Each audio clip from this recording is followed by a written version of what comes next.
Chapter 10. The Ministry's Fractured Authority. The parchment in Harry's hand trembled as he read the urgent summons for the third time. The ministry seal gleamed with an unsettling iridescence, shifting between deep purple and silver as the light caught it. Professor McGonagall stood beside him in her office, her lips pressed into a thin line as she examined her own copy of what appeared to be an identical message. "Most peculiar," she murmured, adjusting her spectacles. "I've received 3 separate owls this morning, each bearing what claims to be an urgent directive from Minister Fudge." She set the parchments side by side on her desk. Yet the contents are contradictory. Harry leaned forward to read the messages. The first demanded his immediate presence at the ministry to assist with containing the mirror crisis through controlled exposure to dimensional anchors. The second forbade any student involvement and ordered complete isolation protocols until the threat is neutralized. The third, most disturbing of all, requested Harry's cooperation in embracing the inevitable merger of realities for the greater good of Wizarding Society. "They can't all be real," Harry said, though even as he spoke, he felt the familiar chill that had been haunting him since the entities first marked him.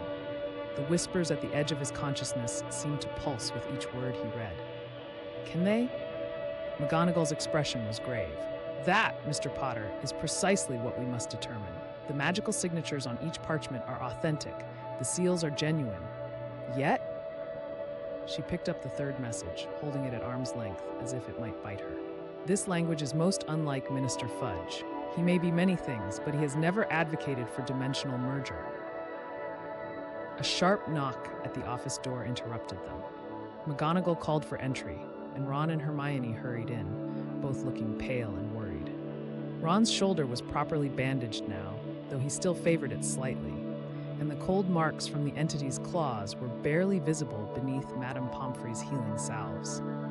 "Professor," Hermione began breathlessly, "we've been monitoring the Flu Network communications as you asked. There's something very wrong happening at the Ministry. We're picking up multiple transmissions, all claiming to be from the same offices, but giving completely different orders." Ron nodded grimly. "And it's not just Fudge. We heard 3 different versions of Kingsley Shacklebolt's voice, 2 claiming to be Amelia Bones, and at least 4 people all insisting they were the real Arthur Weasley." His voice cracked slightly on his father's name. "Dad's supposed to be in a meeting about Muggle artifacts, but according to the Flu, he's simultaneously in his office in the atrium and somehow in the Department of Mysteries." McGonagall stood abruptly, her chair scraping against the stone floor. "The fractures are spreading faster than we anticipated, if the Ministry itself is being affected." She moved to her window, gazing out at the grounds where morning mist still clung to the lake's surface. "Mr. Potter, I'm afraid your encounter with those entities may have accelerated the timeline considerably." Harry felt the weight of responsibility settling on his shoulders like a lead cloak. "What do you mean?" "The entities you faced in the mirror dimension. They marked you, yes. But more than that, they learned from you. They experienced your memories, your connections to the wizarding world's power structures." McGonagall turned back to face them, her expression more serious than Harry had ever seen it. "They now understand how our government functions, how authority flows through the Ministry, and they're exploiting that knowledge." Hermione's eyes widened with understanding. "They're creating multiple versions of key officials, fracturing the chain of command so no one knows who to trust or which orders to follow." "Precisely. And while everyone argues about which Minister Fudge is real, the entities continue to establish more anchor points throughout magical Britain." McGonagall moved to her desk and pulled out a map of the British Isles, marked with dozens of red pins. "These are confirmed sightings of reality distortions in the past 24 hours. Diagon Alley, Hogsmeade, even the Burrow has reported strange reflections in their windows." Ron paled further at the mention of his family home. "Is my family safe?" "For now. But Mr. Potter, this summons, whichever version is genuine, represents our best chance to understand the scope of the crisis. However, I cannot in good conscience send you into what may be a trap." Harry studied the 3 contradictory messages again. The whispers in his mind seemed to respond to each one differently, growing louder with the third message, more agitated with the second, almost pleased with the first. Professor, what if none of them are traps? What if they're all real? McGonagall frowned. I don't follow. The mirror dimension didn't just create false reflections, Harry explained, the pieces clicking together in his mind. It created alternate versions. What if the Ministry has been fractured the same way? What if there are now multiple versions of Minister Fudge, each one real in their own reality, but each one experiencing a different version of the crisis?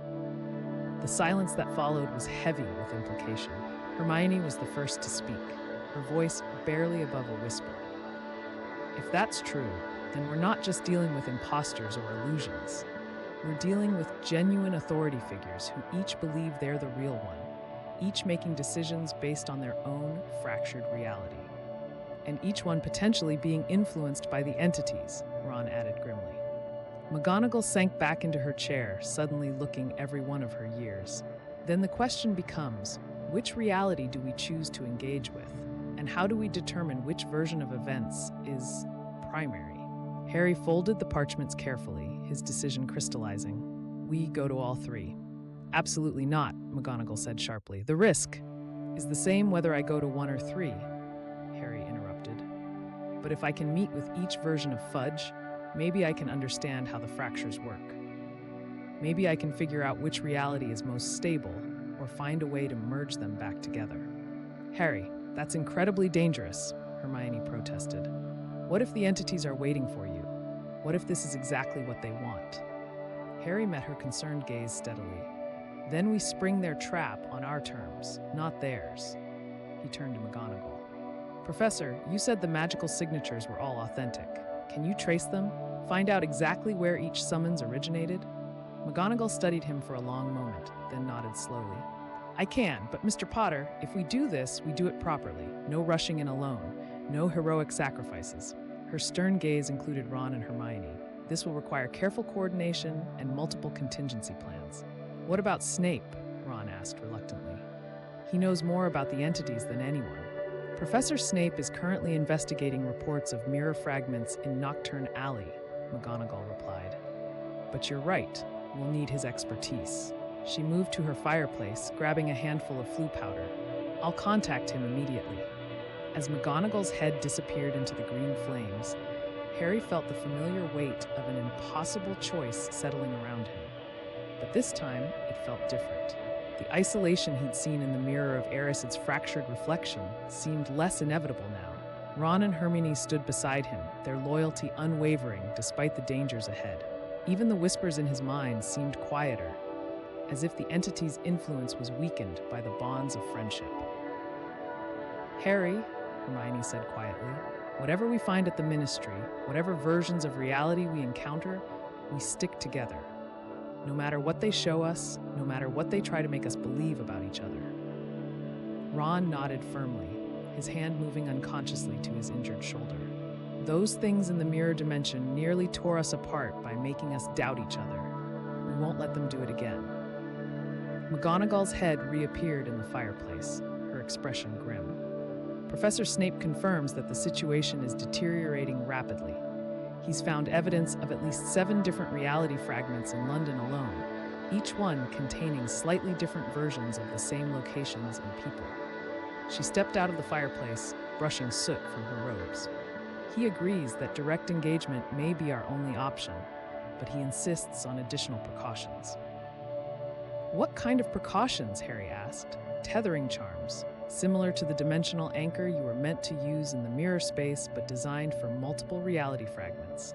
They'll keep you anchored to this timeline, this version of events, no matter what distortions you encounter.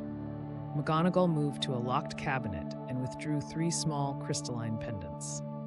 Wear these at all times. If you begin to feel disoriented, if reality seems to shift around you, focus on the pendant. It will guide you back to your true timeline. Harry accepted his pendant, feeling the subtle warmth it radiated. The crystal was clear, but seemed to contain swirling depths, like looking into a perfectly still pool of water. How do we know this timeline is the true one? We don't, McGonagall admitted. But it's the one we know, the one where your friends are real, where your choices matter, where the bonds you've forged have meaning. In the end, that may be the only truth that matters. The weight of her words settled over them as they prepared for what might be their most dangerous mission yet. The Ministry of Magic, the very heart of wizarding government, had become a battleground between competing realities. And somewhere in that fractured maze of authority and confusion, the entities that had marked Harry were waiting, growing stronger with each moment of chaos they created. As they prepared to leave Hogwarts, Harry caught sight of his reflection in McGonagall's window. For just a moment, he thought he saw multiple versions of himself looking back, some confident, some afraid, some standing alone, others surrounded by friends. Then the image stabilized, showing only his own face, determined and resolute. The fractures in reality might be spreading, but Harry Potter was no longer the isolated figure from the mirror of Erasid's broken vision. Whatever waited for them at the Ministry, whatever impossible choices lay ahead, he would face them with his friends at his side and the truth of their bond as his anchor in the storm of fractured realities. The real battle for the wizarding world's future was about to begin, and it would be fought not just against dark entities from beyond the mirror, but against the very nature of truth itself. Length, medium chapter completed, assessment. Chapter successfully establishes the Ministry crisis while deepening character relationships and advancing the arc's central conflict. The revelation of multiple reality fragments creates compelling stakes while maintaining focus on the trio's unity as their greatest strength. Editor notes: key narrative choices aligned with ARC, the Ministry's fractured decree, by introducing multiple Minister Fudge versions and escalating the reality fractures to government level. Character development focusing on Harry's growth from isolated hero to collaborative leader, McGonagall's protective mentorship, and the trio's strengthened bonds after their mirror dimension ordeal. Style consistency with established third-person limited POV and past tense, maintaining everyday vocabulary while building tension through dialogue and revelation. Connections to previous chapters through references to Harry's marking, Ron's injury, the dimensional anchor concept, and Snape's ongoing investigations. Structural considerations for flow and pacing. Builds from personal summons to governmental crisis, uses revelation and discussion to advance plot while preparing for next phase of conflict.